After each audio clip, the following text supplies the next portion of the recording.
बिहार की राजनीति में तब से हलचल मची हुई है जब से जनसुराज पार्टी के संस्थापक प्रशांत किशोर ने अपनी नई राजनीतिक योजना का खुलासा किया है। प्रशांत किशोर ने कहा कि वो अगर बिहार में आगामी विधानसभा चुनाव या तो करगहर से या राघोपुर से लड़ेंगे। पीके के इस दाव से एक साथ कई सियासत साधने की नीति हो सकती है।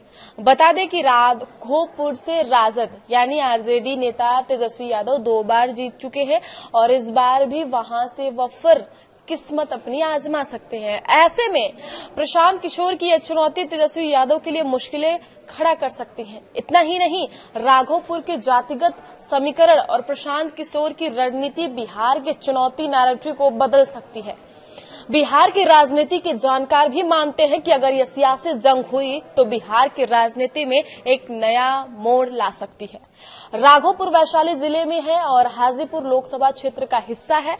लोकसभा सीट का प्रतिनिधित्व वर्तमान में केंद्रीय मंत्री चिराग पासवान करते हैं और राघोपुर विधानसभा से अभी तेजस्वी यादव विधायक है। आरजेडी के नेता तेजस्वी यादव इस सीट से लगातार 2 बार चुनाव जीत चुके हैं। वर्ष 2015 और 2020 में उन्होंने राघोपुर विधानसभा सीट से जीत प्राप्त की है और इससे पहले यहां से उनके ही पिता और आरजेडी अध्यक्ष लालू यादव चुनाव लड़ चुके हैं।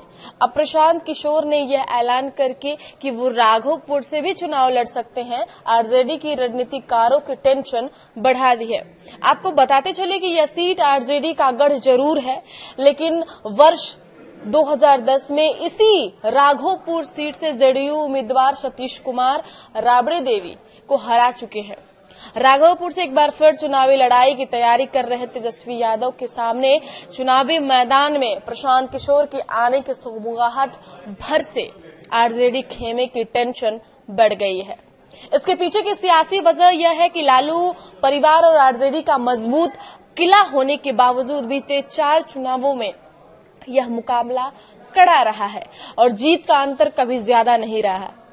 इसका मतलब है कि अगर कोई अच्छा राजनीतिक और सामाजिक कनेक्शन बनाए तो यहां तेजस्वी यादव के लिए चुनौतीपूर्ण स्थिति हो सकती है। दरअसल राघोपुर में यादव मुस्लिम वोटर हावी है, लेकिन पीके की दावेदारी से आरजेडी को कड़ी चुनौती मिल सकती है क्योंकि राजपूत और आईबीसी वोट भी निर्णायक फैक्टर है। राघोपुर में जीत हार का इतिहास बताता है कि गैर यादव वोट बंटवारे से बाजी पलट सकती है। राघोपुर के सामाजिक समीकरण को समझे तो यहाँ यादव वोटरों की सबसे ज्यादा संख्या है और यह राजद आरजेडी का कोर वोट बैंक है। इसके अतिरिक्त देखा जाए तो मुस्लिम, राजपूत और अत्यंत पिछड़ा वर्ग ईबीसी की मतदाता भी इस सीट पर प्रभावशाली है।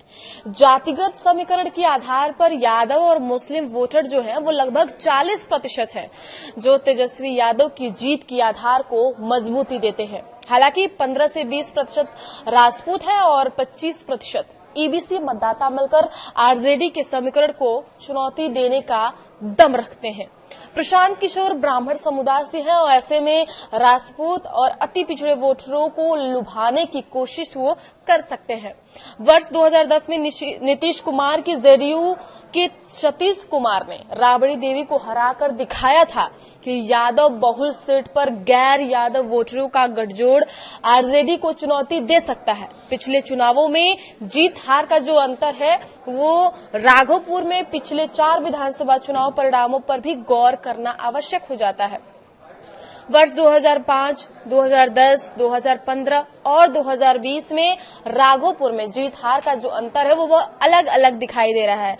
2005 में लालू यादव ने जदयू के सतीश कुमार को 22,000 वोटों से हराया था। वहीं 2010 में सतीश कुमार ने राबड़ी देवी को 12,000 वोटों से हराकर राजद के गढ़ में ही करारा झटका दिया था। इसके बाद वर्ष 2015 में तेजस्वी ने भारतीय जनता पार्टी के सतीश राय को 22,733 वोटों से तब हराया था जब आरजेडी और जदयू का गठजोड़ था, जबकि 2020 विधानसभा चुनाव में तेजस्वी यादव ने भाजपा के सतीश कुमार को 38,174 वोटों से मात दी थी। इन आंकड़ों से ये पता चलता है कि यादव मुस्लिम गठजोड़ जो है आरजेडी को वो मजबूत बनाता है, लेकिन गैर यादव वोटों का ध्रुवीकरण खेल बिगाड़ सकता है। स्पष्ट है कि राघोपुर में यादव समुदाय की प्रमुखता है, लेकिन साथ ही अन्य जातियों का भी महत्वपूर्ण प्रभाव है।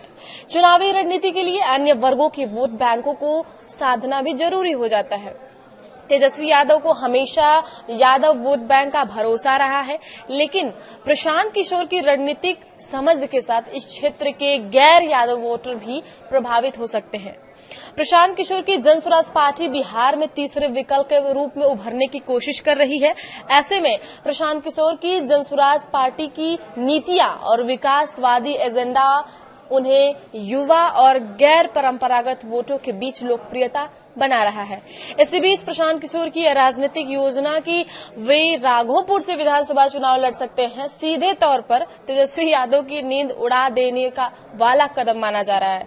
राजनीति के जानकार कहते हैं कि अगर वह चुनावी मैदान में आते हैं तो इससे राघोपुर का चुनावी जो समीकरण है वह संतुलित और अप्रत्याशित हो सकता है। राजनीति के जानकार ये भी कहते हैं कि प्रशांत किशोर की राघोपुर एंट्री बिहार की राजनीति में बड़े बदलाव का संकेत भी दे रही है। पीके अगर राघोपुर से चुनाव लड़ते हैं तो यह चुनाव सिर्फ जाति आधारित नहीं रहेगा, बल्कि विकास और युवाओं के मुद्दे जैसे विषय भी प्रमुख विमर्श में होंगे। बिहार की राजनीति लंबे समय से जातिगत समीकरणों की इर्द गिर्द घूमती नजर आती है, लेकिन प्रशांत किशोर जैसे रणनीतिकार कि राघोपुर में सियासी एंट्री इस बात को दर्शाती है और व्यापक बना सकती है। यहां से चुनाव लड़ने से प्रशांत किशोर को बिहार की राजनीति में नई पहचान मिलेगी और तेजस्वी यादव के खिलाफ चुनावी चुनौतियों को लेकर के और मजबूत बनते हुए दिखाई दे रहे हैं। इससे अन्य जो पार्टियां हैं और गठबंधनों की जो रणनीतियां हैं उसमें भी बदलाव हो सकते हैं। दरअसल राघोपुर विधानसभा सीट हमेशा से बिहार की राजनीति में अहम मानी जाती है। राजनीतिक जानकार मानते हैं कि यदि प्रशांत किशोर यहां से चुनाव लड़ते हैं तो यह मुकाबला बिहार में नई राजनीतिक लड़ाई की शुरुआत होगी। तेजस्वी के लिए ये कितनी बड़ी चुनौती हो सकती है, आइए इसको देखते हैं। तो दरअसल तेजस्वी यादव महागठबंधन की वोट से सीएम का चेहरा कहे जाते हैं, वहीं प्रशांत किशोर बिहार में तीसरे विकल्प के रूप में स्थापित होने की कोशिश में है। उनकी रणनीति जातिगत समीकरणों को तोड़कर विकास और रोजगार पर आधारित वोट बैंक बनाने की है। हालांकि बिहार में जाति की गहरी जड़ें और आरजेडी का मजबूत संगठन पीके के लिए बड़ी चुनौती है। अगर वह करगहर से लड़ते हैं तो स्थानीय कनेक्शन उनकी ताकत रहेगी, लेकिन राघोपुर में तेजस्वी के खिलाफ जीत आसान भी नहीं होगी। बावजूद इसके तेजस्वी और पीके की यह सियासी जंग बिहार के सियासी भविष्य को नया आकार दे सकती है। राघोपुर में प्रशांत किशोर बनाम तेजस्वी की जंग बिहार के चुनावी नैरेटिव को बदल सकती है। तेजस्वी यादव के लिए यह अपनी पार्टी के लिए और खुद के लिए भी एक बड़ी परीक्षा मानी जाएगी।